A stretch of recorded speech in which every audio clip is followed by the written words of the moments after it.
Good morning, everyone, and welcome back to Total Football Talk. So, this morning we're going to look at the latest news coming out of Old Trafford, and we're going to start with our Brazilian winger Antony. So, at the minute, there's talk that Real Betis is interested in Antony and that they are keen to take him to La Liga on a loan deal between now and the end of the season.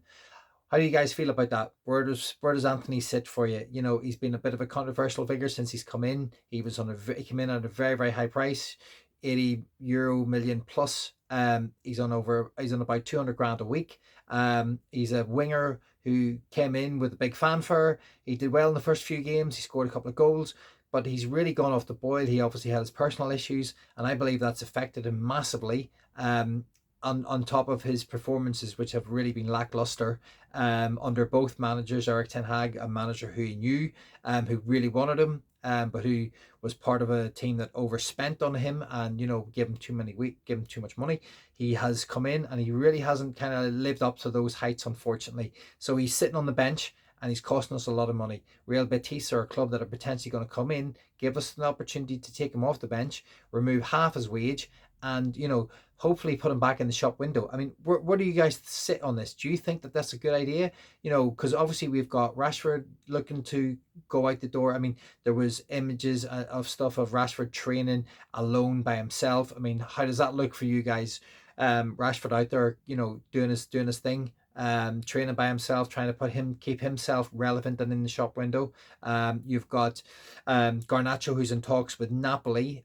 We believe that his agents met Napoli's agents in Barcelona. There was footage circulating yesterday. I mean, how do we feel about that? Do we think that who's driving all the Garnacho to Napoli stuff? Is it Garnacho's agent? Is he keen for his client to get a move away from Manchester United because he's not entirely the first choice for Ruben Amorim? But coming back to Antony, do we believe that Antony is it right to let him go? If we do let him go and say we let Marcus Rashford go and we let Garnacho go in a mad January window. I mean, I just don't think all these three deals will be done.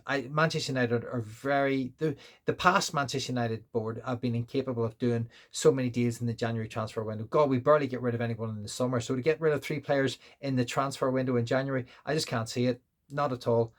One of them may go. I don't think all three of them will go. I mean, and if they do go, it'll be a scramble right at the very end of this particular this particular transfer. That's where we'll be. That's pretty much where we'll end up. Be running around headless chickens, trying to scramble any deal together to get people in and out through the door. But Antony to Real Betis. Let me know in the comments, guys. Yes, no, maybe. Do we need him to keep him as a squad player in case we do let Garnacho go? Have we got cover on the right side? I mean, he's a left. What I'll never understand is Anthony's left-footed and he always has to play on the right.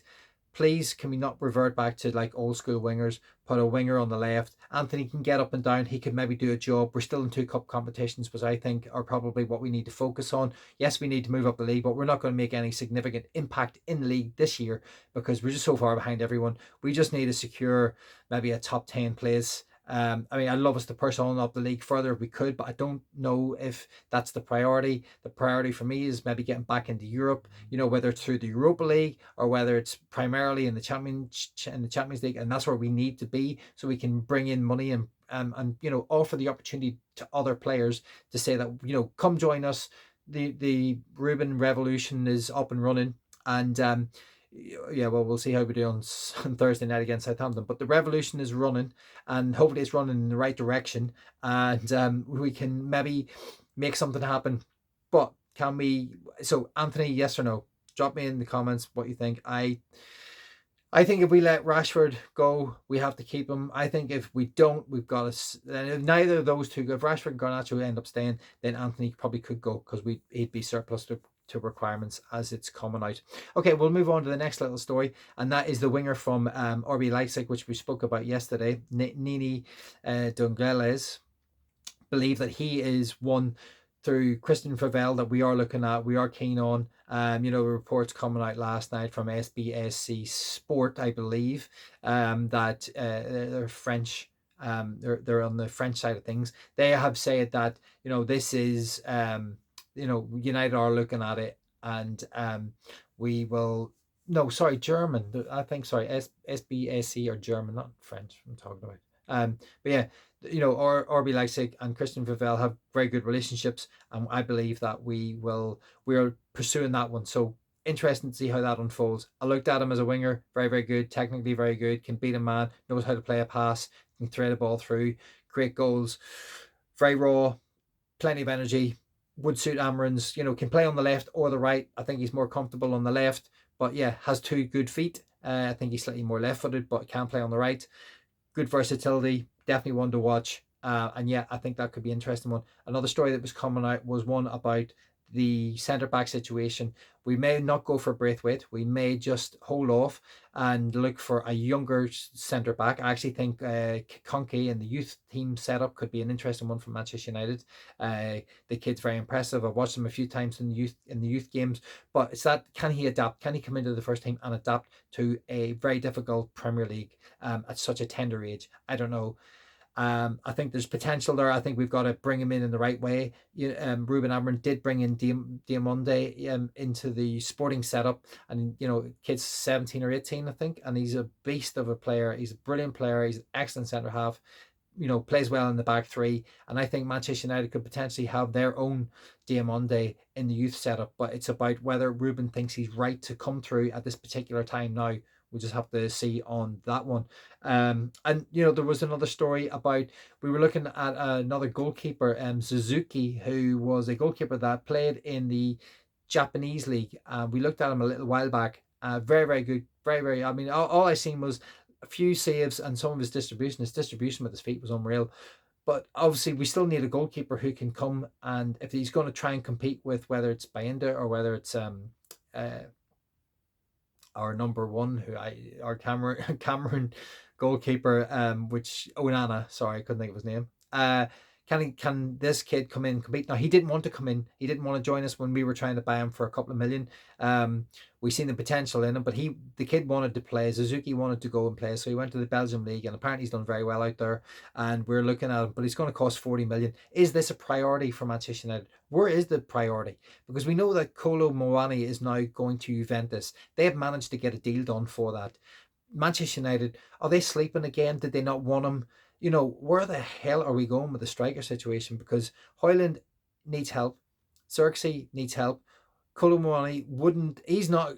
I don't think he was going to, change the face of Manchester United. He definitely wasn't going to becoming the next Van Persie or Van Nistelrooy or someone of that stature. But I do believe he could have come in and done a job between now and the end of the season. Is he an upgrade on Igalo and Weghorst?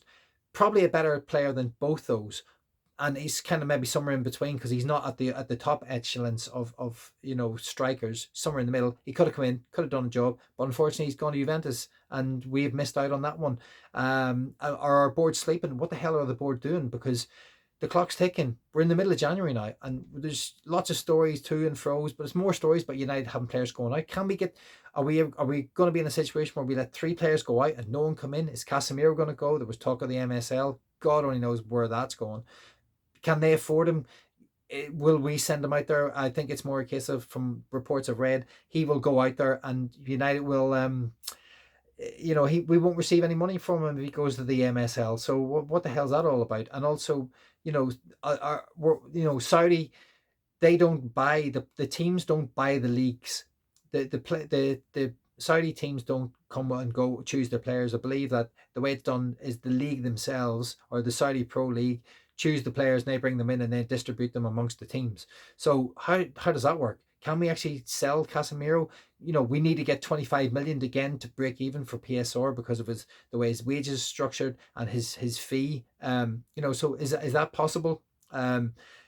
Please tell me it's not the MLS, because we won't receive anything from him. We'll maybe go there on loan. What is going on with Ericsson? There's so many questions. There's not enough answers. What are the board doing? It's very, very frustrating at the minute. Because the clock's ticking and we're not actually, there's nothing coming to the forefront of this transfer window. Are we going to run around scrambling at the end? Please God, tell me not, because we can't have that. Ruben doesn't deserve that. He deserves to be put in a position where he's given the players, at least a couple of players. He needs someone on the left side and he needs a striker. And for me, they are the two critical pieces of the jigsaw for the January transfer window that need to be sorted. I'm not actually sure if they're going to be sorted now, because time, we're running out of time. And Ruben's got tons and tons of games to deal with. But okay, guys, that's where we are with all the transfer news at the minute. There'll obviously be more coming out through the day, so I'll maybe do a little bit tonight. If not, I'll be back tomorrow. And thank you very much for listening. Please, I'm trying to get 10 likes on this. If I can hit 10 likes, I'll be absolutely delighted. And yeah, I just want to grow this little tribe and see how we get on. Thank you very much, guys. Speak to you soon.